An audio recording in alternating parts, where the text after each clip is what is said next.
আৰে ভাই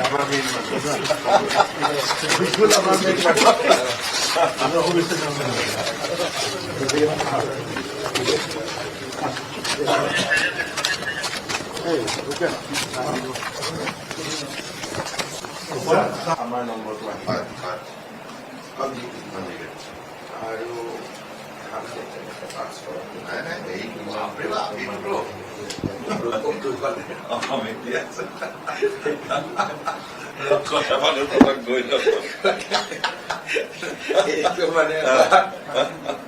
মিৰেকল হৈ গ'ল মোৰ ভাল লাগিছে কি জানে মই যে আৰম্ভণিৰ পৰা 100+ কৈ আছো নহয় আমি ৰাতিপুৱা মই 7 বজাত কৈ আছো 100+ একদম এইটো তোমাক যে মই কৈ আছো কৈ আছে কালি নাই একদম মানে কষ্ট সাৰ্থক এই কামত আহিল চব একদম আমাৰ কি হ'ল এইবাৰ সকলোৱে ভাল কৰি লাগি ভাল কৰিছে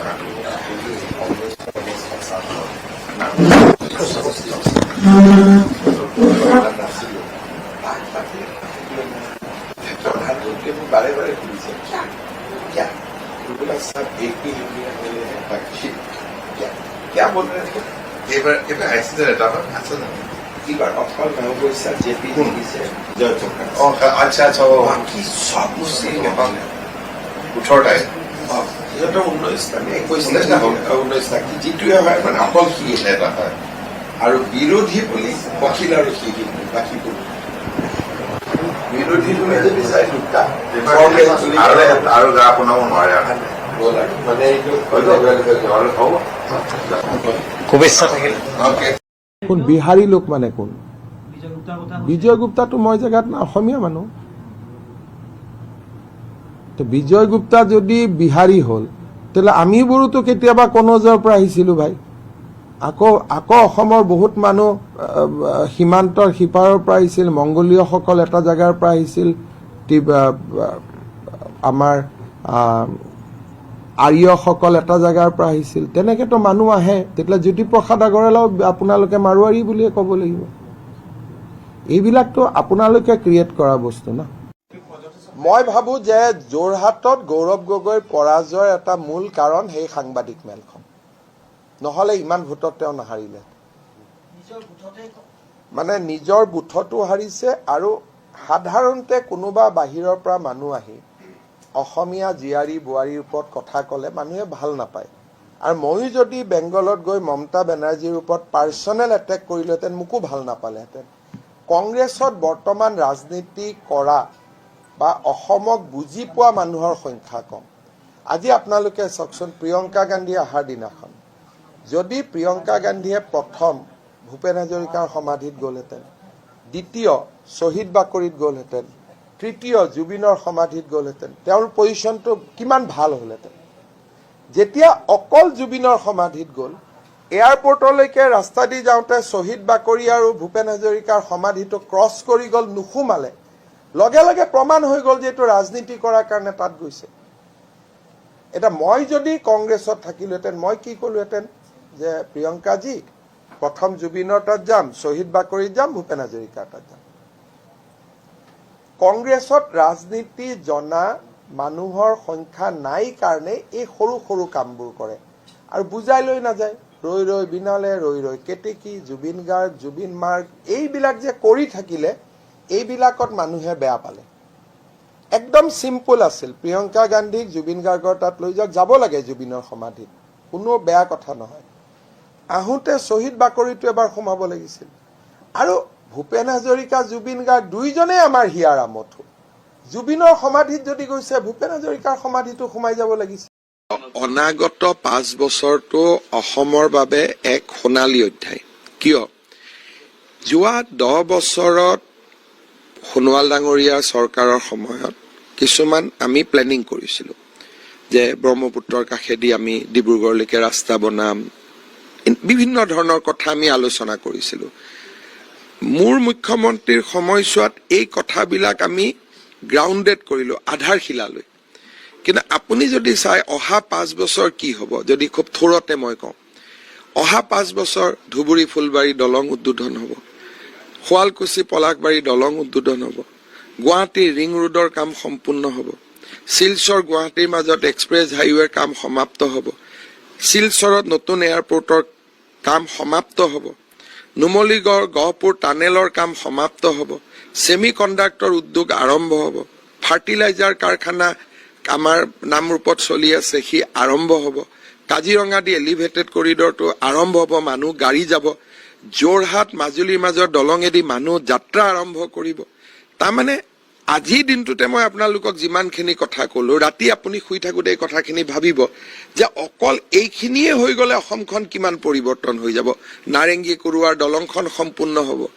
তাৰমানে যোৱা 10 বছৰৰ আমাৰ পৰিশ্ৰমৰ ফল এতিয়া মানুহে মাত্ৰ মুখত শুনিছে আৰু আধাৰশিলা দেখিছে।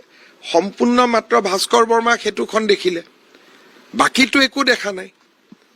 এতিয়া সম্পূৰ্ণ কামখিনি দেখিব আৰু নতুন কামটো আহিবই। কিন্তু একো যদি নতুন কাম নাহে, মাত্ৰ মই কোৱা কথাখিনিকে যদি বাস্তৱত পৰিণত হয়, কিমান অসমখন পৰিৱৰ্তন হ'ব আপোনালোকে চিন্তা কৰক। শিলচৰ গুৱাহাটীৰ ভিতৰত 5 ঘণ্টাত আহিব পাৰিব।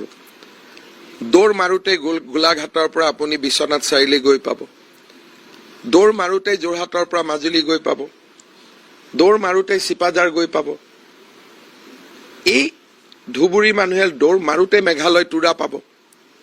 গতিকে তাকে আমি বহি আলোচনা কৰিছিলো যে 10 বছৰৰ কামখিনি এতিয়া মানুহে দেখা পাব। কাৰণ ভাৰতত কাম কৰোঁতে কি 5 বছৰ ভাবিব, 5 বছৰ ফাইলৰ কাম কৰিব, ঠিকা ঠাকুলি দিব, শেষৰ 5 বছৰত খেতিটো আপুনি কাটিব।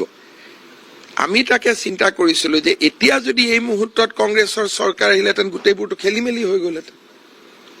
সেইকাৰণে এই 5 বছৰত আমাৰ খেতিটো কটাৰ সময়।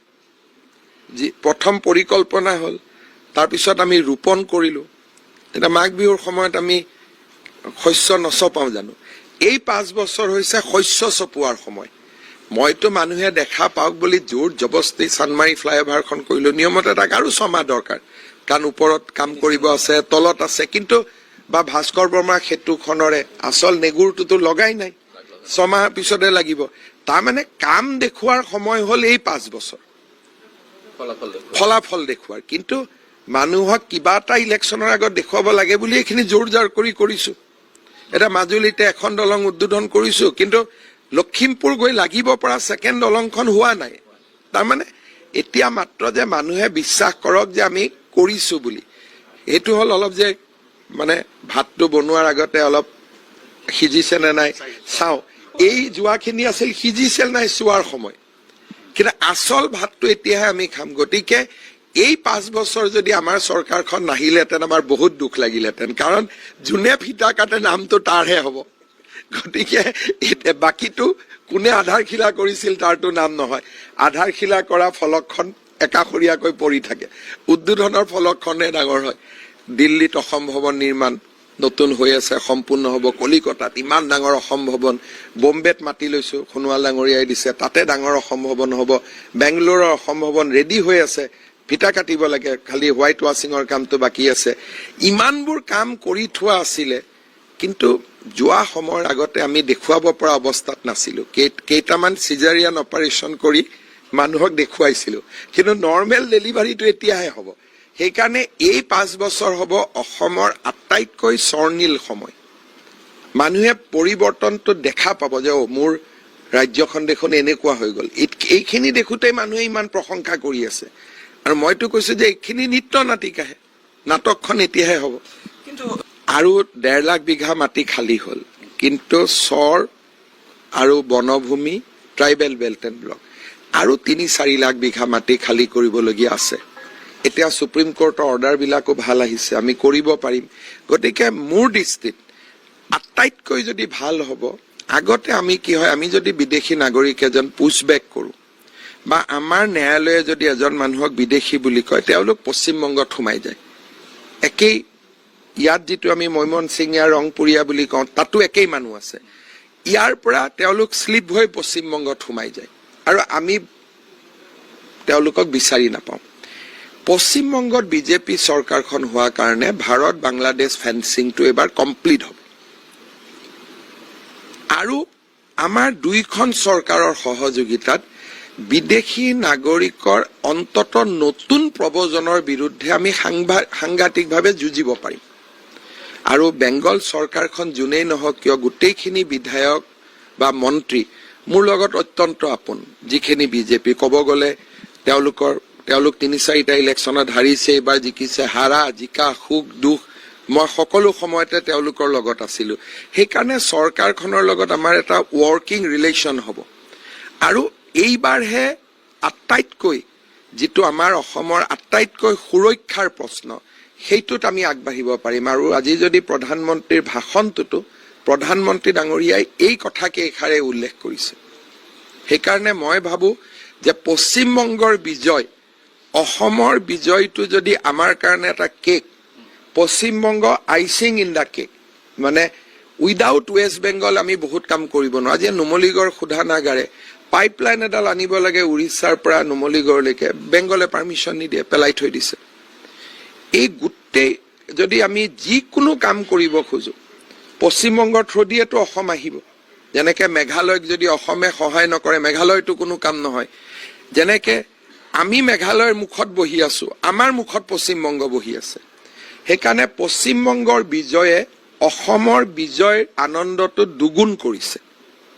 হ'ব, মই এটাই কথা ক'ম, বহুত থিমেটিকত মই আজিয়ে যোৱাটো উচিত নহ'ব, কাৰণ মুখ্যমন্ত্ৰী এজন হওক, শপত হওক, বহুত ভিতৰলৈকে মই যাব খোজা নাই। কিন্তু মানে এটাই কথা মই কৈছো কি যে চৰকাৰখনে এই 5 বছৰত কাম কৰাৰ বহুত ভাল সুযোগ পাব। মোদী ডাঙৰীয়াই আমাক অসম্ভৱ সহায় কৰিব আৰু মই ভাবো যে বানপানীৰ সমস্যা হওক, গৰাখহনি হওক, কৃষি হওক, জলসিঞ্চন হওক, আমি এইবাৰ কাম কৰিব পাৰিম। কিন্তু এটা আপোনালোকক নিশ্চিতভাৱে মই ক'ব লাগিব যে অসমৰ যিটো টপোগ্ৰাফি, সেই টপোগ্ৰাফিটো অন্যৰ লগত সম্পূৰ্ণ বেলেগ। আমাৰ এটা নিজস্ব প্ৰত্যাহ্বান থাকে আৰু সেই প্ৰত্যাহ্বানবোৰ সন্মুখীন হ'বলৈ অজস্ৰ টকাৰ প্ৰয়োজন। সেইকাৰণে কিছুমান কাম মনত ইচ্ছা থাকিলেও কৰিব নোৱাৰি আৰু কিছুমান কাম কৰিব পাৰি।